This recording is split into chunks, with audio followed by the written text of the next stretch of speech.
When I was younger, every year for Christmas I would drive upstate to my aunt's house along a stretch of highway. I cannot for the life of me remember the name of this road. All I know is that most of the drive is through rural areas with little to no towns nearby. It was the dead of night and I had just gotten off of a long shift. Though groggy, I immediately headed to my aunt's house since my extended family was expecting me the following morning. Near halfway through the drive I realized I was low on gas. I saw an archaic-looking sign for a gas station off the next road. It wasn't an official road sign, just a pole with a slab of metal attached that had "gas station off next exit" painted on top. It seemed a bit sketchy, but I didn't have any other options at the time, so I pulled off the next exit onto a road that led through the dense woods, and eventually I came to the gas station, quickly realizing that it hadn't been open in years. It was rusted, and the convenience store's roof was caving in. The gas pumps had all been taken out as well. I pulled over next to it and checked my gauge. I would probably only make it another half mile before running out, so I called AAA and they said they'd send a truck over. I left my headlights on, because everything was pitch black, and I wasn't interested in sitting next to an abandoned gas station in the middle of nowhere in the dark.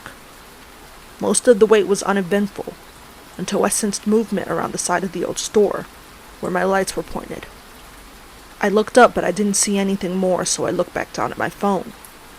Suddenly I heard someone yell, "Hey buddy, come here." I looked up and there was a guy standing by the old store, looking towards me, illuminated by my headlights.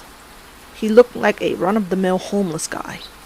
I was honestly spooked, and figured he must have been squatting there. Still watching him, I rolled down my window and yelled, "Can I help you?" I had my foot ready to floor it out of there at the first sign of trouble. "You got any change?" "I don't, sorry." I looked up at him. He had this kind of vacant expression and was standing real stiff. Then I saw more movement. There were people, about 20 or so, peeking around the trees beyond the man I was speaking to. I saw another guy begin to walk from around the gas station, and then another. That's when I decided it was time to go. I turned on my car and sped off. I got as far away from that place as my tank could carry me, and I updated AAA on my location. The driver came after about 15 more minutes and filled my tank. After he left, I called the cops. They said they'd send a trooper over, and I gave them the location.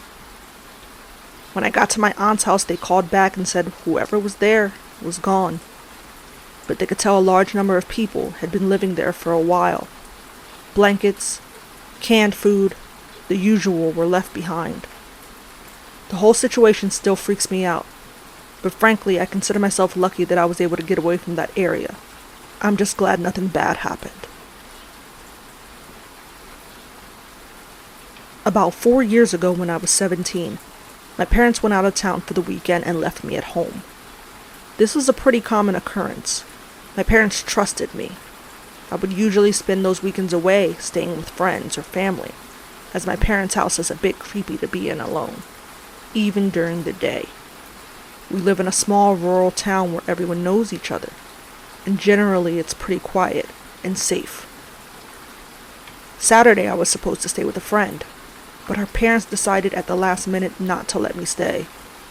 It wasn't a big deal that I had to leave. I was somewhat prepared to have to go home because her parents got weird about company sometimes. I left around 9:30 p.m. When I was on the way home, I got a weird feeling that I can't really explain. I just knew I didn't want to stay at my parents' house alone. I called my brother and asked if I could stay with him. At the time, he was living with a woman who had a small child. He told me it'd be quieter and easier for him to just come and stay with me, since his dog would bark if I tried to come into the house. He said he would be at our parents' in 20 minutes. After hanging up, I decided to stop at a gas station and grab a snack before going home. I pulled into the gas station. There were only a few cars in the lot, which is typical because this is a small town, and everything pretty much stops after 8 p.m. I parked and walked up to the door. There was a man standing outside of the door smoking. He opened the door for me without saying anything. This is normal Southern hospitality, especially since I'm female. I smiled and thanked him. Inside, there was another man standing by the door. I noticed him staring at me as soon as I came in. He gave me that gross up and down look. I just ignored him and walked toward the back of the store. He yelled after me and called me a B word, but I still ignored him.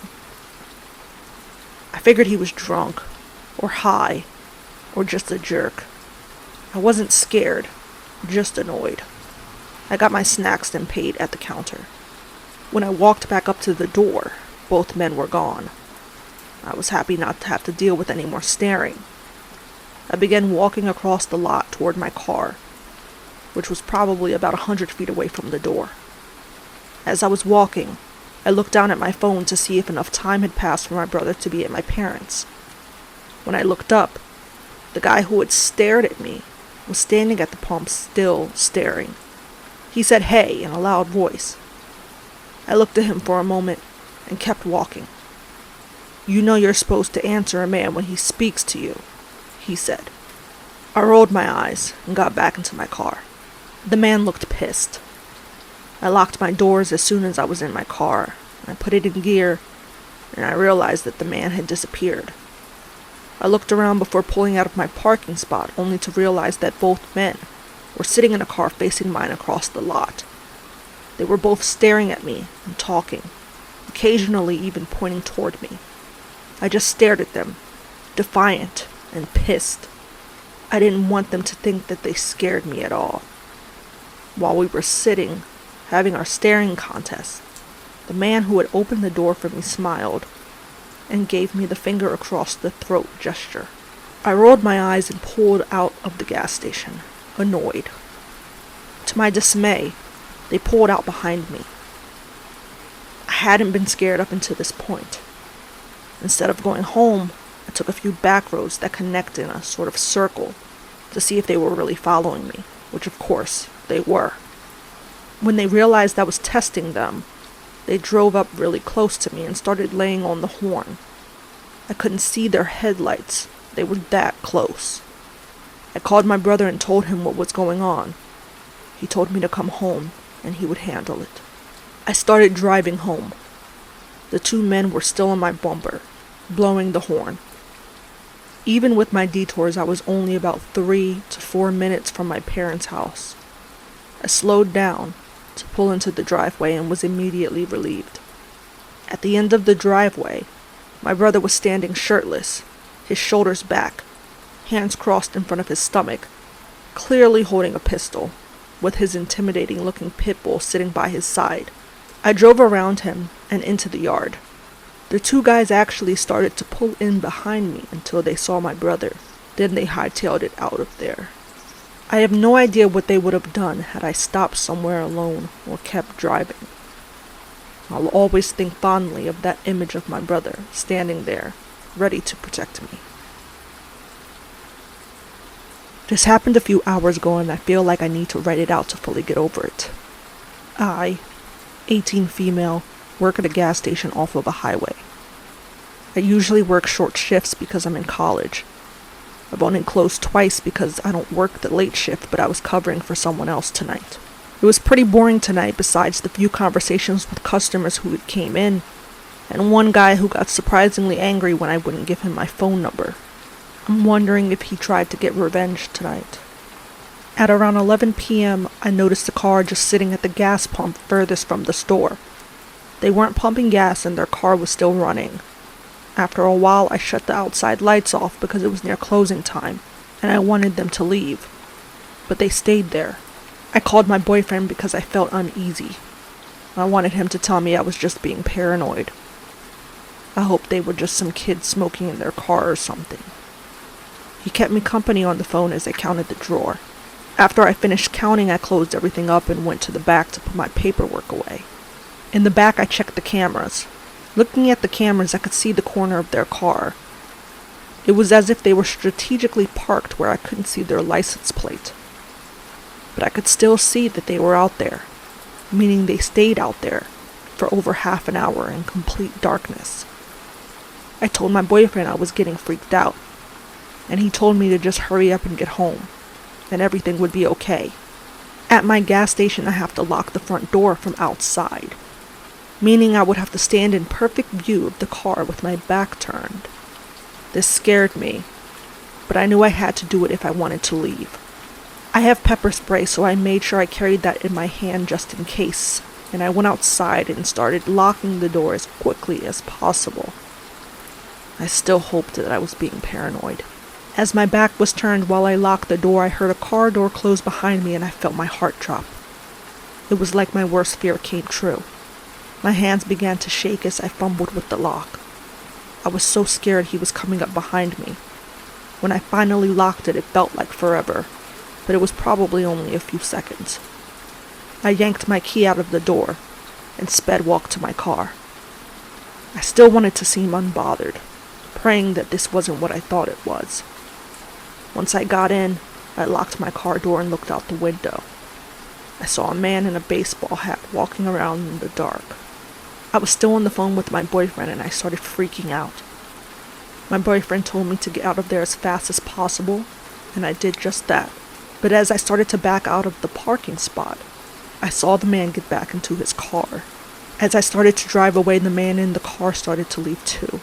I knew this wasn't a coincidence. When I pulled out of our parking lot, I pulled right in front of someone. I know it was rude, but I wanted to put a car in between me and the other man. To my horror, the car ended up turning and my pursuer sped up to be right behind me.